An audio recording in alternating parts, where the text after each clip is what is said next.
Oh my God. Hindi ko in-expect So, na let's ganito unbox it. Sobrang tagal ko to inantay. Sobrang tagal ko ay, hindi pala. Okay lang kasi in-order ko siya today. Then, kinabukasan, darating na siya. Pero dahil sa weather, hindi siya dumating. Nung in-order ko siya, ay, parang bigat. Oh my God. Hindi ko in-expect na ganito lang siya kaliit. Oh my God. Ito na yung pinaka-camera niya. Mabigat pala siya. Oh my God! So cute! Ito yung mga accessories na kasama niya.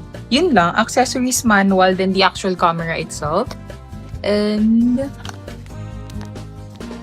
oh my God. Here. Lens. Battery. Yung sa helmet, mount ng pang-helmet. Grip. Cage.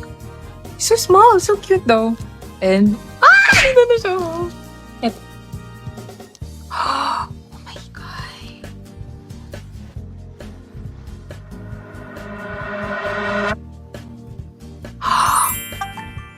English. Scan. Ay, kailangan pa i-download. Ay, my God. Sabi nga pala, kailangan. Skip muna na. Ay, wait lang. Buti nakapag-download na ako. Wait lang. And tapos na ako siya i-set up. And ito siya. Ito pala. I-set up ko. Papatayin ko muna ito din. Lalagyan ko lang siya ng tempered. Ayan. And unbox ko yung mga pinagbibili ko.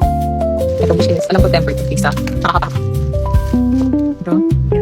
Yung tempered glass ng camera. Ito. Tapos, ito is yung SD card. Itong SD card, magkakaalaman pa kasi hindi, ang mahal kasi ng SanDisk and nakita ko sa TikTok tong Avidus. Tama ba? And 128 gig na yung binili ko agad-agad. God. Pero sabi nila, ang kailangan mong gawin is pag nilagay mo to sa pinaka-camera, parang magde-detect error siya. Ayan. Kabit ko na. Open ko ulit. Ito siya. Nakalagay not supported. Pero ang gagawin natin is magla-login muna pala ako. Di pala ako nakapag-login kanina. Ayan, done ako mag-format ng pinaka and dyan yung SD card and na-login ko na din. So, ay picture pala yun. So, try natin mag-video. Ayan, so, ayan na. Ito yung pinaka-quality niya. So, ayan. And,